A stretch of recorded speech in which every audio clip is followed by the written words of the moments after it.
Hey everyone, and welcome to Almost Cancelled. I am Peter, that is Connor, and we are going to talk about Iron Fist, Season 1, Episode 9. It's called The Mistress of All Agonies. Full spoilers for the episode, as always. So yeah, they just cut back to the dojo. We're back from China. Knew No, it. Knew it. not only It wasn't that, even addressed. it wasn't even addressed, and they apparently brought Gao back on their own private plane, which of course Danny has access to because he's rich. Fine, whatever. So they have Gao back at the dojo, and she's tied up, and they're trying to get information out of her. And a lot of this episode is them taking turns talking to her and losing their temper and almost hitting her.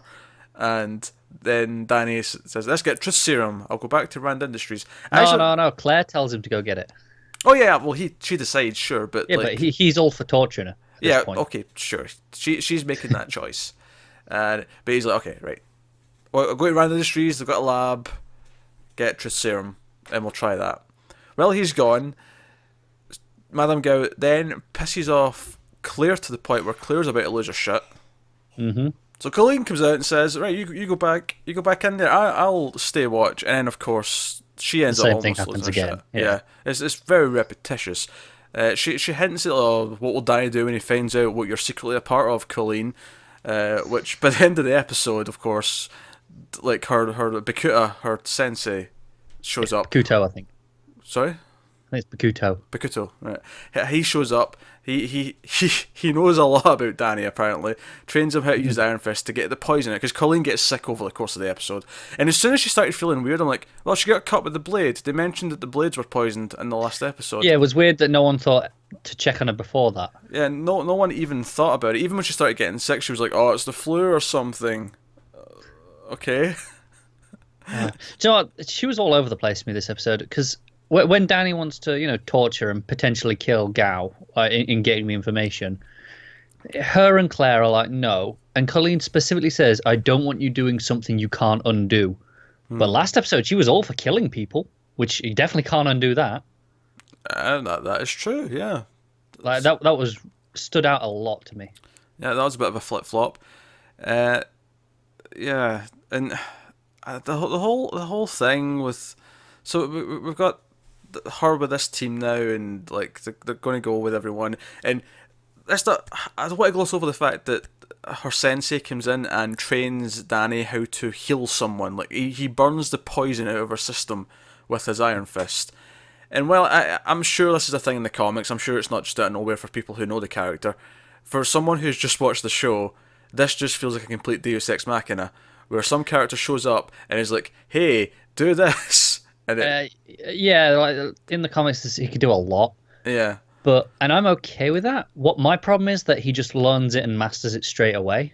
Like there should be a learning curve to these things. yeah, it felt really easy. It felt like he was just getting instructions, and again, it's back to it's just lots of talking, kind of thing.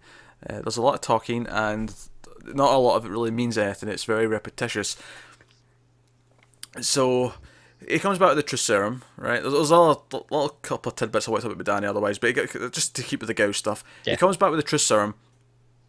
Claire uses it, and Gao starts talking, and she says like, "Oh, it wasn't your father. It was Harold. Meacham." Oh, I was going for the last name, but Right, it's Harold. okay. Yeah, it was Meacham who would work. I knew your mother, and I tried to get your father, but your father wouldn't give in, so we went through Meacham, and as much as she then pretends a minute later that the serum didn't do anything to her, I still believe what she said. What I did not get in this scene is Danny, for some reason, was like, "Oh, it's not working. I don't agree with what she's saying."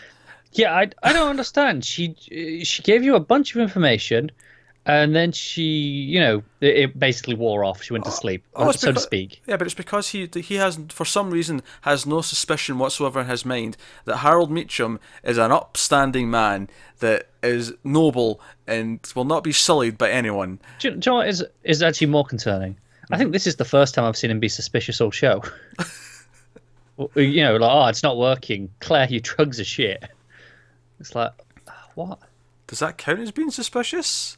Well, I mean, he's suspicious that she's not telling the truth. Although this time it actually seems like this is someone telling the truth Yeah, for what we can see. the one time he actually rallies against it is the one time. No, they're actually probably telling the truth here, Danny. You did just give her truth serum. You have a reason to Yeah. suspect that she might be telling the right thing. Like, even if like 2 minutes later she's like, "Oh, you really think truth serum's going to work on me?" Yeah, fine, but he has no reason to think that beforehand. Yeah, yeah. The whole thing, everything about it. Because I will say this: I like that Claire brought her claws back with her. She still had her claws. She's gone attached to those things. I think we're going to see those in Defenders. I think so too. They'll all be fighting, and she'll show up with her claws, and she'll have some sort of cat-like name to go along with the claws. It's going to be cool as shit. Oh dear.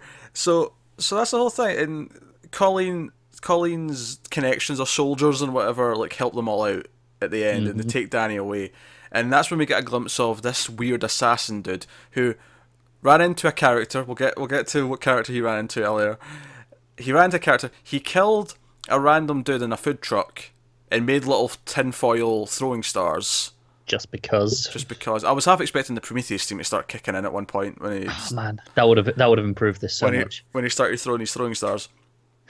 And then he shows, and we see him looking at a magazine. He's looking at Danny Rand. It looks like he's an assassin here to kill Danny Rand, or something to that effect. I'm thinking Kunlun themselves. I'm thinking they want their weapon back. Yeah, because I mean, I assume that, assuming that it sticks to roughly what I know from the comics, there can only be one Amethyst at a time, and it's when they die that the power reverts to the dragon and someone else can claim it. Yeah. So kill him, and then someone else can have it. That'd be nice. Yeah, I'm kind of getting that feeling. It could all just be like an assassin the hand is hired, like someone else in addition to their team. Well, yeah, obviously Kunlun is a piece of the city of heaven. There's other cities that there's rivalries, so could be something there. Yeah. So, aye, there's that. So that's the thing. So the episode opens with Harold coming back to life. Do you know what? For about 2 minutes, I was really on board with this because because I thought this could really continue the Macbeth trend that I was talking about last time. Again, you've not read Macbeth, but there's a whole thing where his ghosts appear to him and taunt him, and I thought Harold was going to pretend to be a ghost essentially and taunt his son. I was kind of, because to be fair, this, even though they hadn't maybe set up in this show as much, the hand in the past, like what was the character in the first season of Daredevil who kept going back to life? Yeah, Nobu. Right. So this is a hand thing, and given that he came back from cancer, so it makes sense that it's the same thing. So it's not actually that surprising that he's come back. It actually kind of worked in retrospect. I'm okay, fine. And he's wandering around the city, and he seems to not have his memory at first. He's kind of just piecing very things hazy, together. isn't he? Yeah, he's piecing things together as he goes. He's never seen a hot dog at one point. Yeah, hot dogs and pretzels, wasn't it? Hot dogs and pretzels, and then he sees the building, and he's like, "Oh wait, Rand, I'm not a Rand, I'm a Meachum," and he's piecing it together, and he eventually goes home, and these scenes all took too long, right? They're all very long. We did get the glorious return of Kyle, though. We did. We also got the glorious ending of Kyle. Yeah. Because we get a scene where Harold's like, "Oh, if you found out you couldn't die, what would you do?" He's like, "I'd have ice cream for breakfast." It's a noble goal. See, once again, proving Kyle is the best part of this show. Yeah, and then he's like, "Really?" He's like, "And lunch too." Yeah. And lunch too. Do you know what? It only occurred to me here how long we'd gone without seeing him, because he was in like 1 and 2, and he was relatively like a part of it there, and then nothing. Yeah, nothing. Yeah. Oh. It also annoyed me a little bit where Harold's like, "You got any bourbon?" He's like, "Yeah, the bit next year," and then he just takes out scotch. He's like, doesn't question it. Think about a man of his stature would, stick to his tastes. Yeah.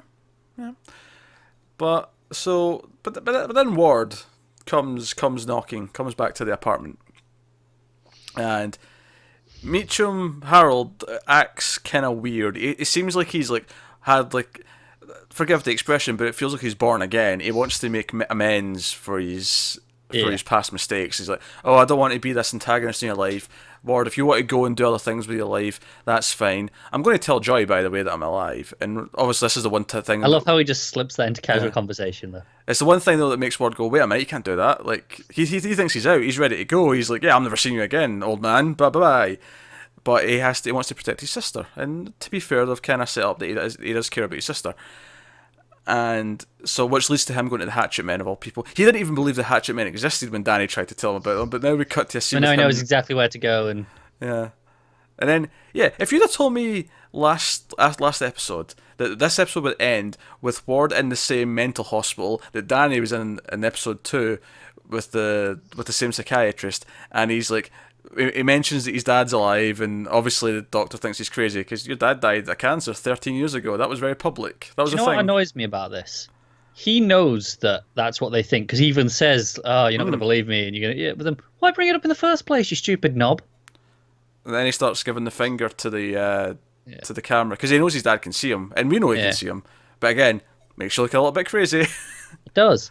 Does. Well, actually, I forgot to mention in the last episode. Claire flips the bird at one of the guards when she's driving off. She just for no reason, and I'm not complaining here, but for no reason whatsoever, she just gives him the finger as she's driving off. It was amusing. Yeah, just because. So, something in this that was a little bit weird. So Harold's wandering around. He goes to the Rand building, and his passcodes work. Now, so for a start, they haven't this massive company that presumably has a fairly decent security. Not only that, he gets up to like Ward's office and stuff, and correct me if I'm wrong. No one stops him. Yeah, well, they're trying to say the building's empty because it looks like there's no one there the entire way up. Right, I'll accept that. Even though in a building that size, I expect there'll at least be some security kicking about. Exactly. But fair enough, whatever. I'll accept it. He gets past them. Correct me if I'm wrong, but I'm pretty sure the elevators there was no passcodes. It was all keycard stuff. It was the cards, yeah. Because they've used them multiple times. They showed it. They made a very big point of bringing it back for Gao. Yeah. So, but I might finish on the passcode. So one, this company has not changed their passcodes in over 13 years. Really. Secondly, you use your son's birthday as your passcode. Yeah, that's secure. To be fair, that last one is literally just a character's own stupidity, so I can live with that. Well, no, that one I'm just annoyed at him. Yeah, but no, yeah, they should have changed. There's no reason why his code should still work 13 years later. Bullshit. Unless it was Ward's code and he just knows it, in which case using your own birthday is even more stupid. That's even worse, yeah. And even if it is, surely these codes should have to be updated on a regular basis, you'd think. If I was in charge of security at that sort of company, I would not be having a code that would still function that many years later. No, I wouldn't either. No one sees him. He goes up and he wanders around the office, and no one spots him. And that's when he phones Kelly to come and get him. So later on, he's feeling anew, and because of the ice cream thing, he's bought up lots of ice cream for Kyle. He doesn't know what his favourite is, so he's got all these fancy flavours. He's got a big table full of them. Looks pretty good, to be fair to him. Looks pretty. Oh, admittedly, I'm more of a kind of a mixy, kind of Ben and Jerry's style sort of man myself. All these just solid colours of ice cream. Oh no, that's my favourite. Yeah. But regardless. Yeah. So he sits him down. He's like, "Oh, I want to do something nice. Call me Harold, Kyle. We're best of friends now." And I'm like, this scene's ending poorly. This is especially as this is after we hear the whole thing about how they hurt the ones closest to them. Yeah. It was when he goes to see the Hatchet Men. He tells Ward that there's the legend of his great grandfather's village where with someone who comes back from life, every time they come back slightly more deranged and wrong. And then they killed his kids. Yeah. So, and I'm like, okay, so instead of going down the path that Ward's going more psychotic, based on the fact that he killed his father, we're completely flipped, and it's Harold's back, and he's going to be going more psychotic and start killing people. But anyway, so he's with the ice cream, and probably the funniest moment, the best moment in this entire episode, is when Kyle, after Harold's like, "Oh, I wonder what I'll try first. Maybe I'll try this fancy." He said a really weird one that I thought sounded really bad, to be honest. It was organic something. It sounded awful. Don't remember exactly what it was. It sounded alright to me. But it wasn't a regular flavour, it was like organic. Yeah, it was something weird. Cornflake. It was organic cornflake. Yeah, I was like, I'll be down for that. Cornflake ice cream? Why not? Cornflakes are cool. You have cornflakes with milk. Ice cream's close enough. Be down for it. Look, just because I like chocolate sauce and I like steak does not mean that both of them go together. Right? But this is like you have cornflakes with milk, and ice cream's kind of like similar to milk. It's like that dairy product. So it's kind of close. It's like it's just kind of combining them into one thing. I'd try it. After this, Kyle says my favourite line of the episode. Have you got any vanilla? What a little bitch. Have you got any vanilla? He's a man of simple taste, Kyle. Ice cream for breakfast. Just plain vanilla every time. Oh, that's so good. Kyle's such a legend. Oh, I'm gonna miss Kyle. He's the best. Have you got any vanilla?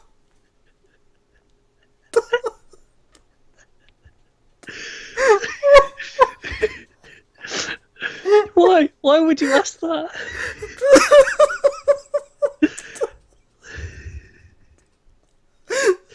Organic cornflakes. Hey, you got any vanilla? Not chocolate, not strawberry, not mint, not any other normal flavour. Vanilla. Have you got any vanilla? Oh boy. And I think it's even funnier because you can tell Harold's pissed the second he says it. Vanilla. You're kidding me. Goddamn vanilla. So he picks up a scoop and beats him over the head with it repeatedly, which was quite violent, and I enjoyed the violence. Even though I'm upset Kyle's gone, because Kyle was a legend. The Kyle... best violence has definitely come from Harold, because we've had this, him smacking them with the hammer. Ah, absolutely. In fact, very similar, but same motion. Even when, the guy that punched Joy and the sword in the head, that was pretty cool. Mm-hmm. Didn't like that as much as the two bashings, but no, yes. No, but that was solid. Harold's solid for this. For this, yeah. No, not much else, but he's delivering the violence. Let me compose myself there after the... Have you got any vanilla? Highlight of the show, frankly. Not just the episode, the show. Yeah, probably. That is definitely the most... go back and watch the other 8 reviews so far. Have I reacted to anything the strong as I just reacted to that? Oh, God. Have you got any vanilla? He's such a simple, innocent soul, and the poor bastard is dead. Had to end on a down on this episode, didn't it? We get any vanilla. Joy knows he's alive, because that's even after this, Joy comes back to the building. She knows where it is, which, by the way, actually, she runs into Danny early in the episode, and Danny's on his way to Rand Industries. And I actually meant to bring this up last episode, but Danny doesn't even know. Like last episode, he didn't even know that Joy and Ward had been outed from the company, and that all this was going on. He didn't know that he'd had any of this. This is how little he cares about the actual company, even though he keeps claiming that he does care about it. Is that he didn't even know that until Joy just happened to run into him in the street. By the way, again, it shows how disconnected the plots are as well. That you can go that long, and all it is a chance encounter that actually ties them together. Yeah, they just randomly run into each other on the street. Really convenient though, because imagine if he'd gone into the building. He spoke to the scientist woman. Oh. He'd have had no clue what she was going on about. Yeah, because she was like, "I can't help you. You're not supposed to be here." And he'd be like, "Why not? It's my goddamn building." If he hadn't run into Joy, it's plot convenience. It's just so that he has that information, so they don't have to do that when he gets there. That's all it is. Probably would have been more believable. It's just so the writing's so shoddy. Like the way they write the dialogue, the way they give exposition, all of it is so shoddy and drawn out, and it's really tedious. God damn it. But yeah, so Joy goes back to the building that she knew, because obviously Ward almost showed her last episode. Yeah. And Harold sees it in the monitor. He's like, alright, I'm going to press the button to let the elevator up, basically. Yeah. So she goes in the elevator and she gets up, and she walks in, and he just steps out of the shadows, and I'll give her this, the reaction she gives is pretty on point. Yeah, what it should be. Yeah, she's suitably shocked. How are you alive?